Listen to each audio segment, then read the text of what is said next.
Hello friends, welcome to Bibi English tutorial. আমি বন্দনা। বন্ধুরা, আজকে আমরা টেস্টি মানে সুস্বাদু এই অ্যাডজেক্টিভ শব্দটার অন্তত 20টা নিয়ারেস্ট মিনিং জানবো।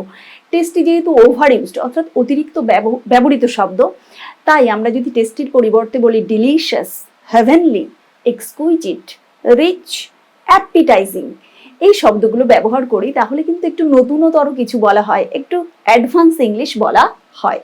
তো চলুন বন্ধুরা, আজকে আমাদের টেস্টির নিয়ারেস্ট মিনিং এর ক্লাসে। টেস্টি মানে সুস্বাদু বা অতি স্বাদযুক্ত কোনো খাবার। এবার টেস্টি না বলে আমরা যে শব্দগুলো বলতে পারি সেগুলো হচ্ছে, ফার্স্টে রয়েছে ডিলিশিয়াস। ডিলিশিয়াস মানে অতি উত্তম স্বাদযুক্ত সুস্বাদু খাবার। ইয়াম্মি, ইয়াম্মি মানে মুখরোচক, যেমন নুডলস জাতীয় খাবার, বার্গার, আরও যেগুলো থাকে সেই খাবারগুলো যেগুলো মুখে খেতে ভালো লাগে কিন্তু স্বাস্থ্যের জন্য ভালো নয়, সেই খাবারগুলোকে আমরা বলতে পারি ইয়াম্মি। ইয়াম্মি কিন্তু উচ্চারণ হবে দীর্ঘই, অর্থাৎ ইয়ের পরে জোর হবে, ইয়াম্মি খাবার। তারপরে আছে ফ্লেভারফুল। ফ্লেভারফুল মানেও কিন্তু উচ্চারণটাও মনে রাখতে হবে, ফ্লেভারফুল। ফ্লেভারফুল মানেও সুস্বাদু। আর সেইভারি, সেইভারি মানে হচ্ছে নোনতা জাতীয় খাবার। নোনতা জাতীয় খাবার যেগুলো খেতে খুব স্বাদ লাগে, এরকম যদি বোঝাই তখন বলবো সেইভারি। তারপরে আছে ডিলেক্টেবল। ডিলেক্টেবল মানে উত্তম স্বাদ এবং গন্ধযুক্ত খাবার, ওই শেষমেশ দাঁড়াচ্ছে সুস্বাদু খাবার। শুধু আমরা টেস্টির পরিবর্তে এই শব্দগুলো ব্যবহার করতে পারি। তারপরে রয়েছে মাউথ ওয়াটারিং। মাউথ ওয়াটারিং মানে সকলেই জানি, মাউথ মানে মুখ, আর ওয়াটারিং মানে ওয়াটার মানে জল, অর্থাৎ মুখে জল এনে দেওয়া খাবারকে বলা হবে মাউথ ওয়াটারিং খাবার। তারপরে অ্যাপিটাইজিং। অ্যাপিটাইজিং মানে যে খাবার দেখলে না খিদে পেয়ে যায়। অ্যাপিটাইজিং মানে ক্ষুধা উদ্রেককারী বা ক্ষুধা বর্ধনকারী, খিদে বাড়িয়ে দেয় এরকম খাবার, তাকে ইংলিশে বলবো অ্যাপিটাইজিং। তারপরে আছে প্যালাটেবল। প্যালাটেবল মানে হচ্ছে এমন প্লিজেন্ট টু টেস্ট, অর্থাৎ এমন ওয়াইন যেটা খেতে খুব স্বাদ লাগে। ওয়াইন জাতীয় ফুডও বলা হবে, যেটা লিকুইড খাবারও বলা হবে, লিকুইড খাবারের ভিতরে ওয়াইন পড়ছে, আর সলিড খাবারও বলা হবে, শক্ত খাবার যেটা খেতে ভালো লাগে। কিন্তু প্যালাটেবল এই শব্দটা মূলত ওয়াইনের ক্ষেত্রেই ব্যবহার করা হবে, যেটা প্লিজেন্ট টু টেস্ট, যেটা খেতে খুবই মনোমুগ্ধকর, রুচিকর। তারপরে হেভেনলি। হেভেনলি মানে স্বর্গীয়। খাবারটা খেয়ে না একেবারে মনে হলো যেন স্বর্গে চলে গেলাম, এত খাবারটা ভালো লেগেছে। হেভেনলি টেস্ট, একেবারে স্বর্গীয় স্বাদ। আর রিচ। রিচ কথাটাকে আমরা বলতে পারি না রিচ খাবার করেছে। রিচ খাবার মানে তেল মশলাযুক্ত খাবার যেটা খেতে খুব ভালো লাগে।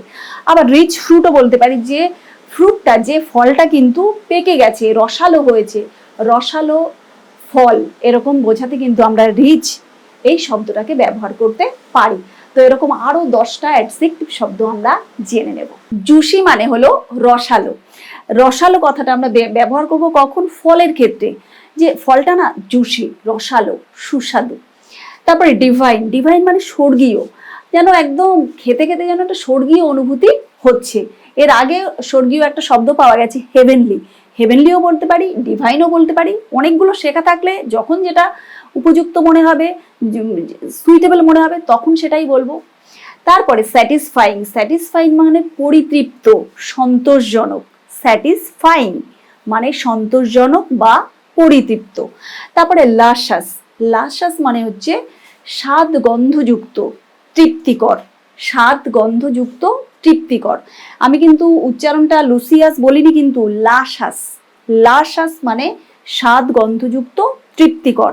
এবং লাশাস শব্দটার ভিতরে না একটা সেনজুয়ালিজম আছে, হালকা যৌন মানে একটা ভালো লাগার ভিতরে কিছুটা যেন, মানে যখন খাচ্ছে তখন সুস্বাদু লাগছে, কিন্তু তার ভিতরে হালকা যৌন অনুভূতি মেশানো আছে, এরম যদি বোঝাই তখনই কিন্তু লাশাস এই শব্দটি আমরা ব্যবহার করতে পারবো। তারপরে স্ক্রাম্পশাস। উচ্চারণটা কিন্তু খেয়াল রাখতে হবে, স্ক্রাম্পশাস। স্ক্রাম্পশাস মানে অপূর্ব, দারুণ। আমি বলতে পারি যারা মাছ মাংস খান আর যারা নিরামিষ খান, এই দুই পক্ষেই কিন্তু, দুই পক্ষর ক্ষেত্রেই কিন্তু ফাস্ট ফুডটা স্ক্রাম্পশাস।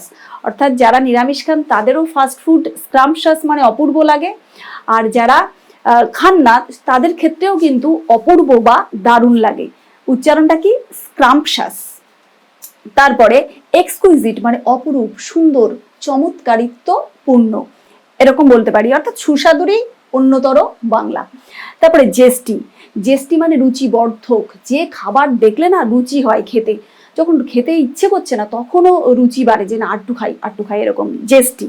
তারপরে স্যাকিউলেন্ট, স্যাকিউলেন্ট মানে রসালো, ফলের ক্ষেত্রে বলবো রসালো, আর মাংসর ক্ষেত্রে বলবো সুস্বাদু। স্যাকিউলেন্ট উচ্চারণটা কিন্তু সুকুলেন্ট না, স্যাকিউলেন্ট, স্যাকিউলেন্ট। তারপরে টুথসাম, টুথসাম মানে মুখরোচক, অর্থাৎ মুখে খেতে ভালো বা লাগে, মুখরোচক খাবার, এই যে ভাজা পোড়া টাইপের এরকম। ট্যান্টালাইজিং, ট্যান্টালাইজিং মানে লোভনীয়। ট্যান্টালাইজিং দুটো বাংলা বলবো, একটা হচ্ছে লোভনীয়, আরেকটা হচ্ছে যে মানে বিশ্বাস জাগিয়ে প্রতারণা করা। বিশ্বাস জাগিয়ে মানে ধরুন আপনি কোনো বাড়ির পাশ দিয়ে যাচ্ছেন, অচেনা বাড়ির পাশ দিয়ে যাচ্ছেন হেঁটে হেঁটে, এবার সেই বাড়ি না সুন্দর রান্না হচ্ছে, জানলা দিয়ে গন্ধ বেরোচ্ছে, এবার সেই গন্ধ বলছে যে আমার কাছে আয়, কিন্তু আমার গন্ধ যদি বলে যে আমার কাছে আয়, গেলেও তো অচেনা বাড়িতে সেই খাবার, সুস্বাদু খাবার পাওয়া যাবে না। অর্থাৎ বিশ্বাস জাগিয়ে প্রতারণা করা, এই একটা বাংলা। আর একটা সিম্পল বাংলা হচ্ছে লোভনীয়, উচ্চারণটা হচ্ছে ট্যান্টালাইজিং, ট্যান্টালাইজিং। তো বন্ধুরা, এই যে টেস্টির নিয়ারেস্ট মিনিং বা টেস্টির প্রায় সমার্থক শব্দ নিয়ে যে ক্লাস করলাম, এই ক্লাসটা আপনাদের কেমন লাগলো কমেন্ট সেকশনে কমেন্ট করে জানাবেন। ভালো লাগলে লাইক করবেন, সাবস্ক্রাইব করে পাশে থাকবেন, আর পাশে থাকা বেল আইকনটি অবশ্যই অন রাখবেন। সবাই ভালো থাকবেন। Thanks to all.